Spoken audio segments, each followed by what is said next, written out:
All right, I'm back. Hey, shalom to you brothers out there.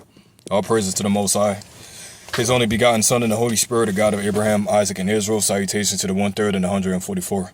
All right, 1/3 out of every people, tongue, and nation, and 12,000 out of each tribe of the nation of Israel, from the tribe of Judah, all the way down to Issachar, man. So, give me a second, man. I've been sitting in this position for so long, got to get a stretch real quick. Fuck. Yeah, man. This shit takes a toll on you. Hold on. I should buckle this up right here. My pen's falling down. Yeah, we need some fucking rain out here, man. We really do, man. It's fucking... Ah, shit.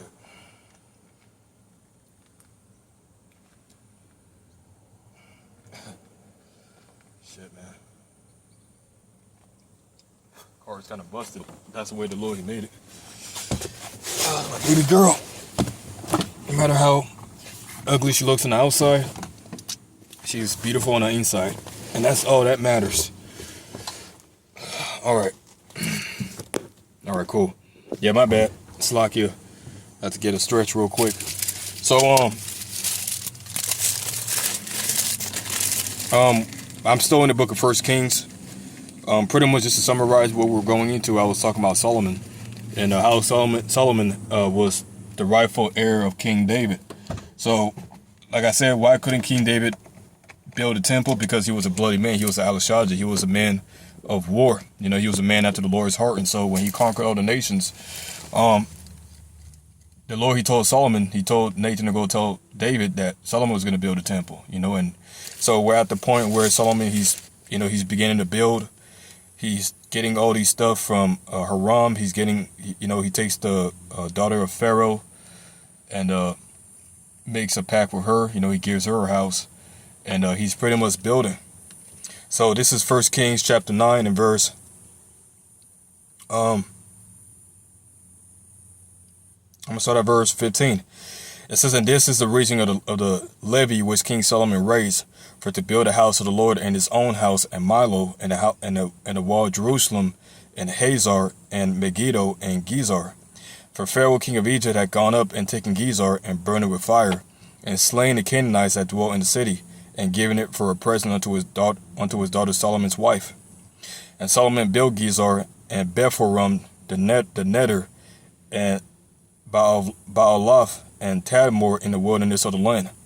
And all the cities of store that Solomon had, and the cities for his chariots, and the cities for his horsemen, and that which Solomon desired to build in Jerusalem, and in Lebanon, and in all the land of his dominion. And all the people that were left of the Amorites, Hittites, Perizzites, Hivites, and Jebusites, which were not of the children of Israel, their children that were left after them in the land whom the children of Israel also were not able to destroy, upon those that Solomon levied a tribute of bond service unto this day." So what did Solomon do? All those Amorites, Hivites, all these other nations, he made them bondmen and servants in his kingdom. But he didn't do it to the children of Israel. Verse 22. "But of the children of Israel did Solomon make no bondmen, but they were men of war, and his servants, and his princes, and his captains, and rulers of his chariots, and his horsemen. These were the chief of the officers that were over Solomon's work, 550, which bare rule over the people that wrought in the work. But Pharaoh's daughters came up out of the city of David unto her house which Solomon had built for her. Then did he build Milo." So what did Solomon do to Pharaoh's daughter? He built her house. He gave her an inheritance for her to dwell in. And 3 times in a year did Solomon offer burnt offerings and peace offerings upon the altar which he built unto the Lord. And he burned incense upon the altar that was before the Lord, so he finished the house.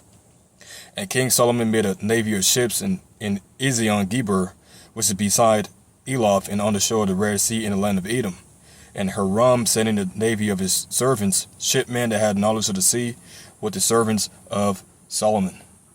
So Solomon, he had a lot of stuff, man. He had navy ships, he had manservants, maidservants.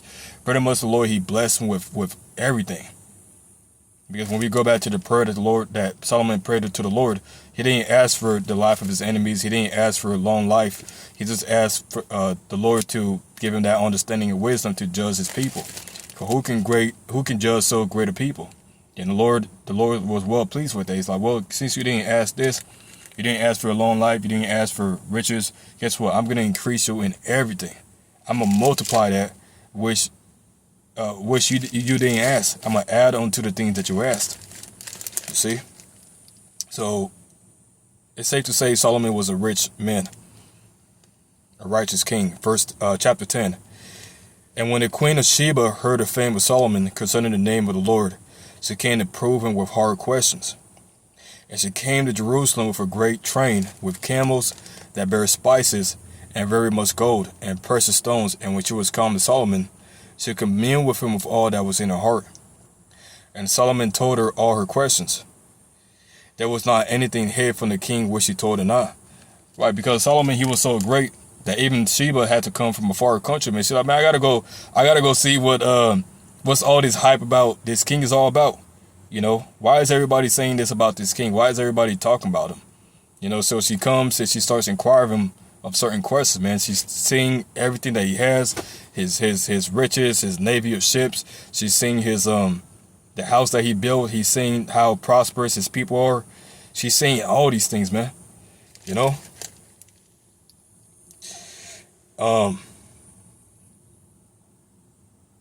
It says, and Solomon told her all her questions. There was not anything hid from the king which he told her not. And when the queen of Sheba had seen all Solomon's wisdom in the house that he had built, in the meat of his table, and the sitting of his servants, and the attendance of his ministers, and their apparel, and his cupbearers, and his asses by which he went up unto the house of the Lord, there was no more spirit in her. Right? She was literally faint when she seen everything, man. Like, damn. You see what I'm saying? It's a spiritual story, brothers. It says, verse 6, and she said to the king, it was a true report that I heard in my own land of thy acts and of thy wisdom. Howbeit, I believed not the words until I came, and my eyes have seen it. And behold, a half was not told me, thy wisdom and prosperity exceeded the fame which I heard. Happy are thy men, and happy are thy servants, which stand continually before thee, and I hear thy wisdom. Blessed be the Lord thy God, which delighteth in thee to set thee on the throne of Israel. But the Lord loved Israel forever, therefore he made thee king to do judgment and justice. And she gave the king 120,000 talents of gold, and of every spices very great store, and precious stones. There came no more such abundance of spices as these which the queen of Sheba gave to King Solomon. So she was so amazed and so baffled by everything that Solomon had. She had to give him gifts. She had to give him presents. Man, Solomon, man, my brother. And the navy also of Hiram that brought gold from Ophir, brought in from Ophir a great plenty of almond trees and precious stones. And the king made of the almond trees pillars for the house of the Lord, and for the king's house harps also and psalteries for singers. There came no such almond trees, nor were seen unto this day. And King Solomon gave unto the queen of Sheba all her desire, whatsoever she asked, besides that which Solomon gave her of his royal bounty. So she turned and went to her own country, she and her servants. Now the weight of the gold that came to Solomon in 1 year was 666 talents of gold, besides that he had of the merchantmen, and of the traffic of the spice merchants, and of the kings of Arabia, and of the governors of the country. And King Solomon made 200 targets of beaten gold. 600 shekels of gold went to one target. And he made 300 shields of beaten gold. 3 pounds of gold went to one shield, and the king put them in the house of the forest of Lebanon. Moreover, the king made a great throne of ivory, and overlaid it with the best gold. So everything that Solomon was building, you know, it was the precious minerals, man. You see what I'm saying? What does it say? It says gold. It says the onyx. Let me go back real quick. It was precious stones. It was precious stones. It says, moreover, the king made a great throne of ivory, and overlaid it with the best gold. The throne had 6 steps, and the top of the throne was round about, and there were stays on either side of the place of the seats, and 2 lions stood beside the stays, and 12 lions stood there on the one side, and on the other upon the 6 steps. There was not the like made in any kingdom. And all King Solomon's drinking vessels were of gold, and all the vessels of the house of the forest of Lebanon were of pure gold. None were silver.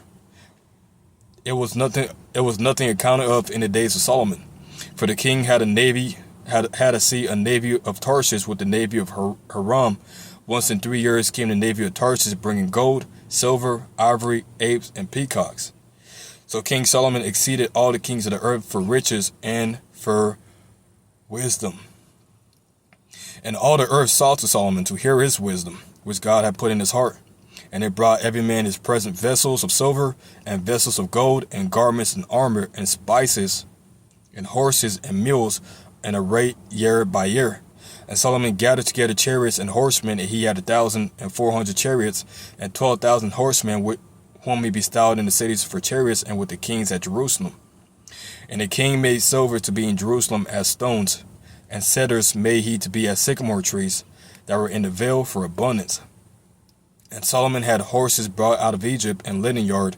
The king's merchants received the linen yard at a price. And the chariot came up and went out of Egypt for 600 shekels of silver, and an horse for 150. And so for the kings of the Hittites and for the kings of Assyria did they bring them out by their means. So what is that saying? Solomon, he had abundance. He had an abundance of everything, man. Pretty much all the other nations were bringing him gifts. They were bringing him gold. They were bringing him navy of ships. They were bringing him spices. They were bringing him everything his heart desired. His father gave him everything. Do you understand? My roommate, he does.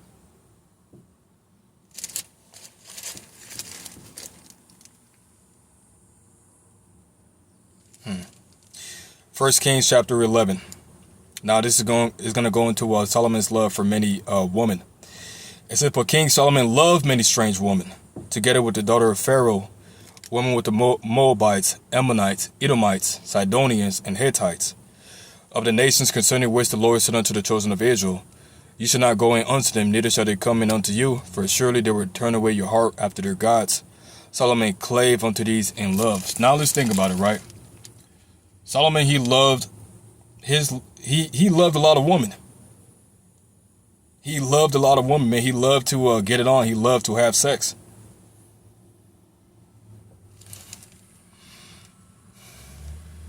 And he had 700 wives, princesses, and 300 concubines, and his wives turned away his heart.